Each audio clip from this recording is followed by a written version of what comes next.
नमस्कार मित्रों, एक बार फिर से स्वागत है हमारे दर्पण ज्ञान गागर यूट्यूब चैनल में। श्रोता बंधुओं, आज का हमारा प्रसंग है सबसे बड़ा ऋण क्या है। बड़ा ही मार्मिक एवं ज्ञानवर्धक प्रसंग है। यदि आपने हमारे चैनल को सब्सक्राइब नहीं किया है तो बंधुओं आपसे निवेदन है हमारे चैनल को सब्सक्राइब अवश्य कर लें और बेल आइकन को प्रेस कर लें ताकि हमारी आने वाली वीडियो की नोटिफिकेशन आपको मिलती रहे।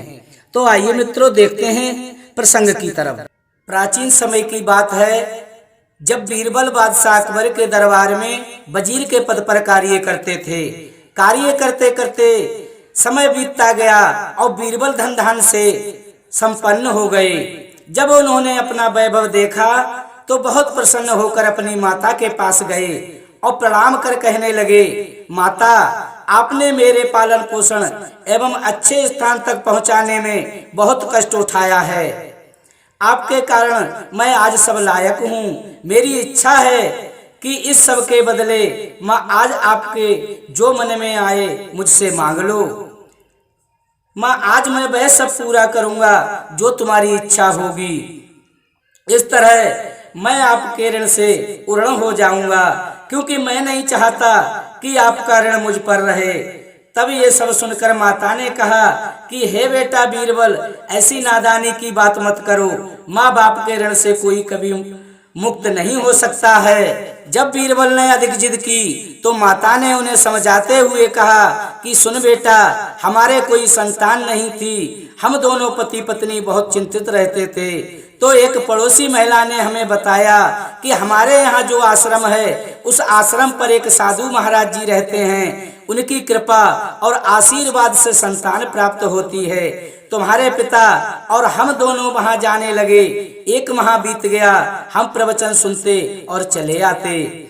सभी अपनी अपनी बात महात्मा जी से कहते, परंतु हमने उनसे कभी कुछ नहीं कहा। एक दिन स्वयं उन्होंने हम दोनों को रोका और बोले, आप दोनों प्रतिदिन आश्रम पर आते हैं और चुपचाप चले जाते हो, क्या कारण है जो इतने चिंतित रहते हो। हमने सारा दुख उनसे कहा। उन कृपालु ऋषि ने हमें पुत्र प्राप्ति का आशीर्वाद दे दिया, परंतु साथ में ये भी कहा कि पुत्र प्राप्त होते ही तुम्हारे पति का स्वर्गवास हो जाएगा। हम दोनों ने सहर्ष स्वीकार कर लिया और महात्मा जी ने यह भी कहा कि यदि तुम्हारे इस पुत्र का जन्म रात्रि के प्रथम पहर में हुआ तो भिखारी होगा, दूसरे पहर में जन्मा तो सामान्य व्यक्ति होगा और तीसरे पहर में जन्मा तो वजीर होगा तथा रात्रि के चौथे पहर में जन्मा तो राजा बनेगा। ये सब सुनकर हम घर चले आए। बेटा बीरबल, समय बीतता गया और वह समय आ गया जिसकी हम दोनों को प्रतीक्षा थी। सुनो बेटा, संध्या काल का समय था। मेरी तबीयत खराब होने लगी और प्रसव पीड़ा भी शुरू हो चुकी थी। मैंने किसी को कुछ नहीं बताया और एक पहर बीत गया। पुत्र आसपास की महिलाएं आ गईं। मैंने हाथ जोड़कर केवल बैठे रहने को कहा। पीड़ा सहते बेचैनी से दूसरा पहर भी बीत गया।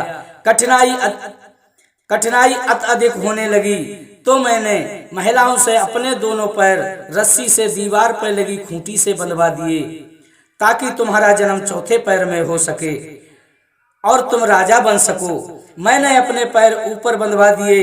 धीरे धीरे प्रथम और दूसरा पैर बीत चुका था। परेशानी तो बढ़नी ही थी। स्थिति ऐसी कि बेटा, इससे अधिक और देर करती तो ना तुम जीवित रहते और ना मैं जीवित रहती। इसलिए ऊपर बंधे पैरों को मैंने खुलवा दिया और जैसे ही पैर सीधे करके मैं लेटते ही बेटा तुम्हारा जन्म हो गया। जन्म तो बेटा तुम्हारा हो गया। मेरे पति तुम्हारे पिता बेटा स्वर्ग सिधार गए। मैं विधवा हो गई। मेरे पुत्र, आज भी मेरे मन में ये कष्ट है कि तुम्हें वजीर ही बना सकी पर राजा के पद तक ना पहुंचा सकी। सुनो बेटा, तुम मात्र ऋण से मुक्त होना चाहते हो तो केवल तुम्हारा उत्कर्ष एवं कुशलता के अतिरिक्त कुछ नहीं चाहिए मुझे। मैं तुम्हें इस ऋण से मुक्त करती हूँ।